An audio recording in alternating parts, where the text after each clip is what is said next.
Welcome to The Late Show. I'm Stephen Colbert, and this is a very special Friday Late Show with our exclusive Friday audience. We're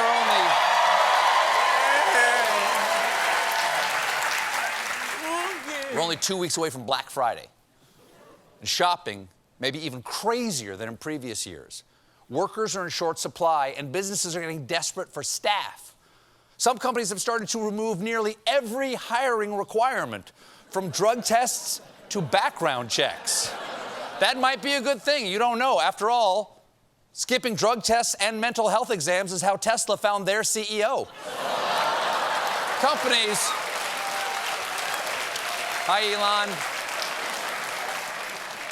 Companies are also changing their education rules. A couple years ago, 42% of insurance sales job listings called for a bachelor's degree. Now only 26% do.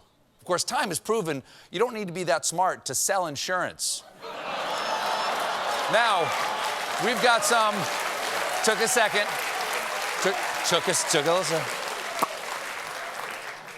We've got some scary news from overseas. Recently, U.S. satellites spotted that China has built mock-ups of U.S. naval ships in an area used for missile target practice.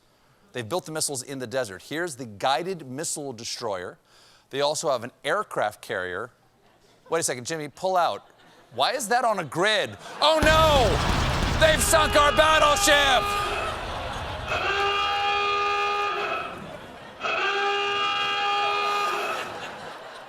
China's anti-ship missile system is run by a group called the People's Liberation Army Rocket Force, or PLARF.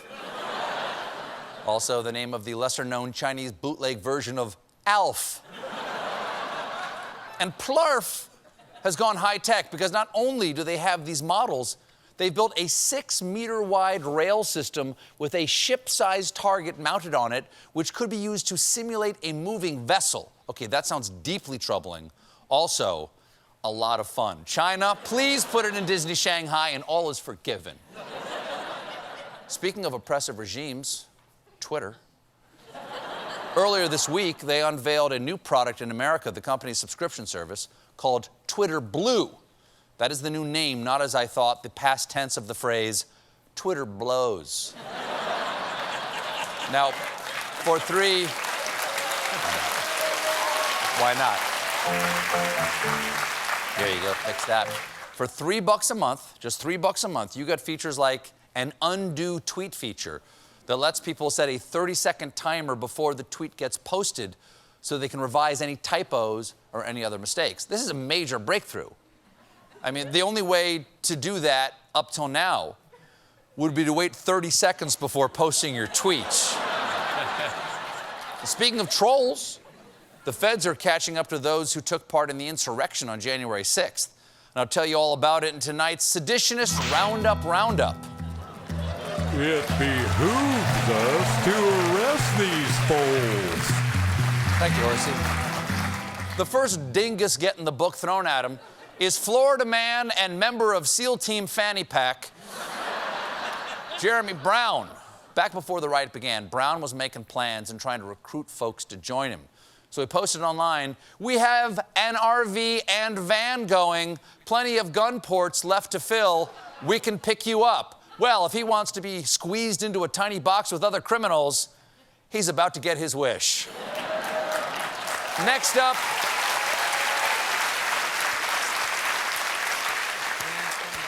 Next up on the parade of idiots, Texas realtor and broken woman next to a broken window, Jenna Ryan.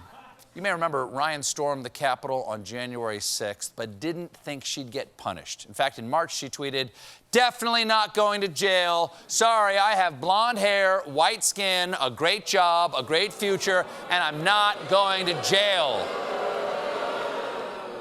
And you know what I'm saying next. Everybody knows what I'm saying next, and yet it's still going to be fun. Because Jenna Ryan, the woman who said she's not going to jail, was just sentenced to 2 months in jail.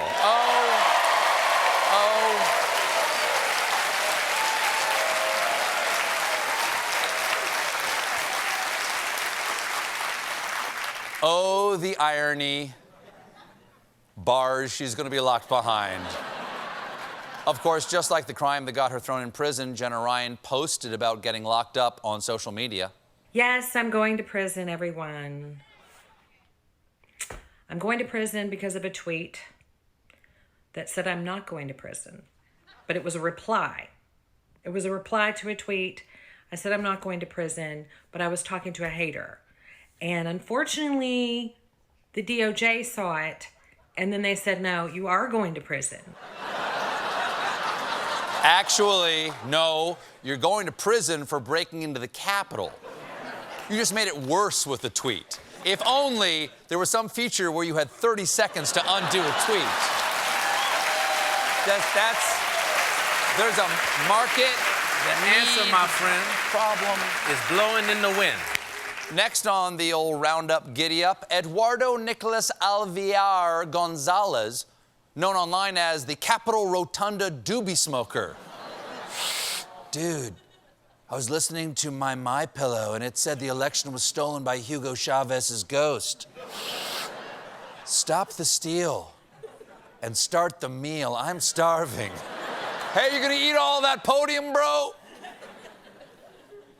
Gonzalez pled guilty and is awaiting sentencing subject to certain conditions of release, including no international travel. But he wanted to amend that, with his lawyer explaining that Gonzalez has been invited by a friend to spend the holiday season at no cost in London, England, which is an opportunity that doesn't present itself very often. What does that have to do with anything? Your Honor, you can't send me to prison. The McRib is back. For a limited time only. Have you no heart, sir? The next revolting revolutionary behind bars is New York native and guy offering free foot massages at Guitar Center, Brendan Hunt. Now, to be clear, Brendan Hunt should not be confused with the actor who plays Coach Beard on Ted Lasso, Brendan Hunt. The only thing he's guilty of storming is our hearts. He just loves Ted. Go on. The bad Brendan Hunt wasn't at the Capitol on January 6th, but he made himself heard by putting up numerous videos and Facebook posts that threatened politicians like Chuck Schumer and Alexandria Ocasio-Cortez. His excuse? He wrote the social media posts after months of social isolation and a few bong rips. Nice try. But after a few bong rips, you don't threaten to take down a member of Congress. You threaten to take down an entire box of Little Debbie Swiss rolls. Hunt is in jail, $1.09. $1.09 dozen rolls. Hunt is in jail awaiting sentencing, and he's got company because apparently he shared a cell with convicted sex offender R. Kelly. Oh, to be a fly on that wall. And then begged to be transferred to a different wall. Hunt considers himself a bit of an artist, so as part of his appeal to the judge for a lesser sentence, his lawyer submitted a comic strip Hunt drew portraying himself and R. Kelly working out behind bars. So he's using his friendship with R. Kelly to try to win over the judge. What the hell was in that bong? Let's take a look. The answer, my friend. I don't know. Don't do drugs. In the wind. Don't do drugs, kids. I don't want to just say no. And you shouldn't either. Let's take a look at some of his work. Here's Hunt showing R. Kelly a yoga book and saying they should exercise together. Then the two of them doing warrior pose. Then downward dog. Then the two of them high-fiving and saying workout pals. And finally, they're all buff. And R. Kelly says, wait till the guys in the yard see our gains. Well, you know what they say about prison? On your first day, find the biggest guy in the yard, then show him a drawing of you bigger than him. Still better than Hunt's first draft, where he drew Garfield saying, I hate Mondays, but I love working out with convicted sex offender R. Kelly. We got a great show for you tonight. My guest is Jeff Goldblum. Won't you join us?